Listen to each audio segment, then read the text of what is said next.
Greetings! Ready for another short story called Cap On, Cap Off? It's a fun, lighthearted family adventure. The cabin sat nestled among the trees near the lake.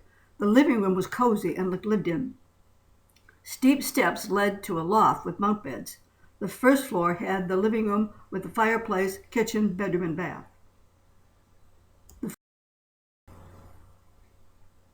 Martin Elliott, 66, walked in, followed by Ken Mason, 42-year-old, and tomboy, tough-looking Laurie Jordan, 13, right behind him. They all carried luggage. Ken also had a guitar in a case slung up over his shoulder. Yeah, I met Sandra Dee. I was in a couple of her beach movies, an extra. Martin loved to play with his smooth baritone voice.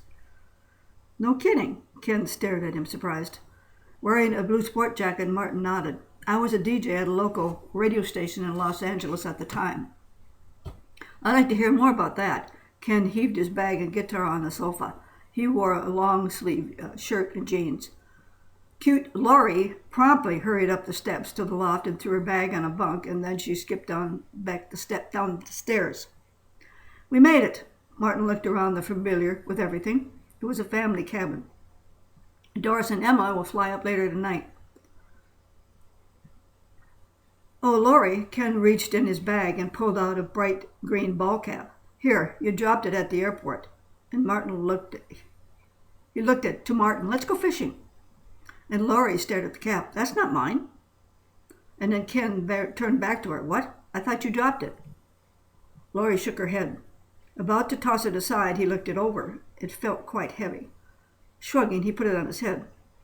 I need a drink first. Martin headed for the kitchen and the refrigerator. Wonder what's left here. He found some beer.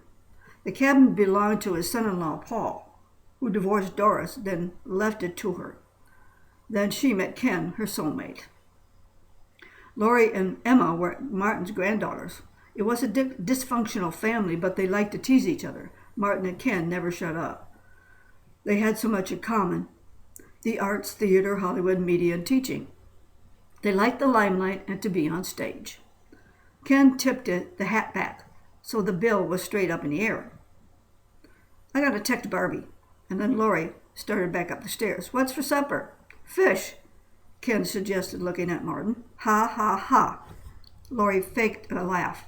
If you say so, Ken. She just couldn't call him Dad, and he didn't mind. Grinning, Ken took the hat off and threw it at Laurie on the steps, and it hit her on the leg. Ow! She tensed and grabbed her painful lower leg and stuck her tongue out at Ken. Martin came back with 2 beers. He set one on the table for Ken and sat down drinking the can of beer.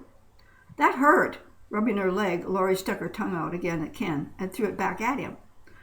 Ken examined the heavy bill and noticed something writing on the inside of the rim near the bill. Use at your own risk. He started to read it. It was around the inside of the hat. Open your heart. Cap on, go, cap off, return. It puzzled him. Martin turned to him puzzled. They all looked at each other, confused. Very interesting. Martin heard his deceased wife's voice talking. It made him nervous, which made him blink a lot, thinking it was just his imagination. He had lost his wife 9 months ago, and she was still pestering him. Ken put the cap back on and reached down for his beer. It belongs to someone else, he was sure. Too late now, Martin shrugged his strong shoulders as he rubbed his pot belly he tried to hide. But what does that mean? Someone's idea of a joke? Laurie stepped to Ken. Maybe. Ken gulped the beer down. It hit the spot. He also fought to hold his pot belly in. He was laid back, easygoing type. Open your heart. Jan, Martin's deceased wife's voice whispered in his ear. Open your heart. Martin looked around, still feeling her presence after losing her. They waited for a while and nothing happened. Okay, we're wasting time. Come on, Martin, let's go catch some fish for Laurie. Ken stood up and opened a storage closet to get the fishing gear. Reaching down, he picked up the tackle box and saw something he recognized. Oh, wow, Doris's bracelet. He picked it up, looking it over. A smile came over his face, remembering he gave it to her on their first anniversary. It brought back memories of them making love. The bill of the cap glowed, and a yellow light emitted from it into his third eye, the pineal gland. He felt a tingle in his body and disappeared from the room. Martin and Laurie jumped back startled and looking around for him. They didn't see Ken appear outside in the yard. Startled, he spun around with the tackle box and plopped down on his butt. What the hell? Ken's eyes widened as he looked around. Totally confused, his eyes rolled up and looked at the cap on his head. Stunned, he didn't know what to think. And inside, at a window, Laurie noticed Ken outside. Grandpa, Ken's outside. What? Martin came from the bedroom. They both looked out the window, seeing him on the ground. Ken took the cap off and disappeared again. He appeared back in the living room on the floor. Laurie and Martin jumped startled and turned to him. What the hell just happened? Ken stared at the hat. What's going on? Laurie wondered, scratching her long, dirty blonde hair. I think love had something to do with it. Martin heard Jan's voice in his ear again, and he waved his hand around like he was swatting a fly. Don't do that, he snapped back at her. What's going on, Grandpa? You keep doing that. Laurie wrinkled, her nose puzzled with him. It's nothing. You still hearing Grandma's voice? Laurie was curious and also missed her. Martin stared at her, not wanting to answer. He looked at Ken. What were you thinking about when you had the cap on? Ken scratched his short, curly, dark hair. The bracelet reminded me about Doris. When we made love. He felt Laurie's eyes on him. Yep, love had something to do with it. Jan's voice was heard only by Martin. Stop it! He was irritated, thinking he was going crazy. Talking to yourself again? Ken stared at the cap. Open your heart, he observed. Isn't that love? Laurie also mentioned. Martin and Ken were surprised at the 13-year-old's maturity. That's right, Jan's voice was heard. Let me try it. Martin took the hat and put it on. Closing his eyes, he remembered the day he proposed to Janice 42 years ago. They were on a nearby lake in a canoe. He gave her the ring and tipped the boat over. Kissing, they both fell into the water, and then Martin disappeared. Laurie and Ken looked at each other. They heard a faint yell and splash outside. Ken and Laurie ran outside and around some trees to the lake. Martin jumped up above the water splashing around. He swam over to them, and they helped him out. Wow, Martin gasped and took the hat off, and he disappeared again. Ken and Laurie jumped back startled, and they ran back into the cabin.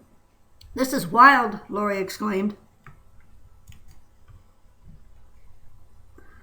They found Martin sitting on the sofa. Blinking, he shook his head in disbelief. I want to try it. Laurie had her eye on the cap. Give me it. She grabbed it from Martin. Wait a minute, Ken grabbed it from Laurie. Come on, Ken, my turn. You too tried it, she insisted. Open your heart. Ken read the message again inside the cap. Cap on, go. Cap off, return. What were you feeling when you disappeared? Ken looked at Martin. About Jan, the day I proposed. Love. I felt the love. Yes, Martin heard Jan's voice again. That's it. It's a transport device. Keeping an eye on the cap, Laurie grabbed it from Ken and sat down. My turn. She adjusted the cap, and they waited a long time, and nothing happened. Nothing's happening, she complained. What's wrong with this thing? She took it off, looking at it. What were you thinking about? Martin asked her. Making faces, Laurie sighed. Danny, we had an argument, and Emma took my tan sweater. She pouted. No, honey, Martin shook his thick gray hair. You need to think about something you really love, really like. And Ken nodded in agreement. Love. Someone you really love. Think good thoughts. Well done, Martin. He heard Jan's voice. Shoot. Laurie sighed, disgusted, because she couldn't think of anything. Then it dawned on her. Bunny! She remembered her Cocker Spaniel that she really loved. Keep thinking of him, Ken added. Think only of him. Think only of the good times with Buddy, Jan's voice echoed into Martin's ears. You keep out of this, Martin snapped at her. Concentrate on Buddy, Laurie. The bill of the cap got warm, and a light centered on her third eye, and she disappeared. It's a teleportation device. How wonderful! A smile was heard in Jan's voice. Pretending not to hear her, Martin was making faces. They waited for over 15 minutes and then got something to eat. Martin made peanut butter and jelly sandwiches. They ate at their chairs. Ken sat down in the chair Laurie disappeared from, and his plate sat on his lap. And then Laurie appeared and sat on Ken's lap with the sandwich. "Oh, wow, it worked!" "Oh, whoa," Laurie exclaimed and jumped out of Ken's lap. "I was there." She tried to look at her butt with the sandwich smashed on her jeans. "Buddy was with Jersey at Chuck's. They were playing in the yard. Then I saw Mom and Emma in the car leaving to come here. Then I took the cap off and I'm here," she grinned. Ken and Martin stared at each other and smiled. "Use it wisely," Martin concluded. "With love," Ken smiled at Laurie. Pouting and making faces, Laurie wiped the peanut butter off herself and flipped it at Martin. She felt the jelly and flipped it at Ken, and they all laughed. "Love you, Martin. Now I can go." Jan's voice whispered in his ear, and Martin felt the kiss on his cheek from her, and he smiled.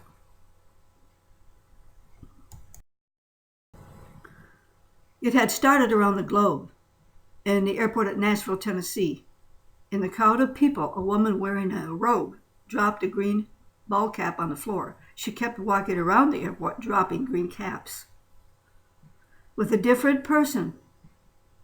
It also happened at all airports, malls, bus and train stations around the world.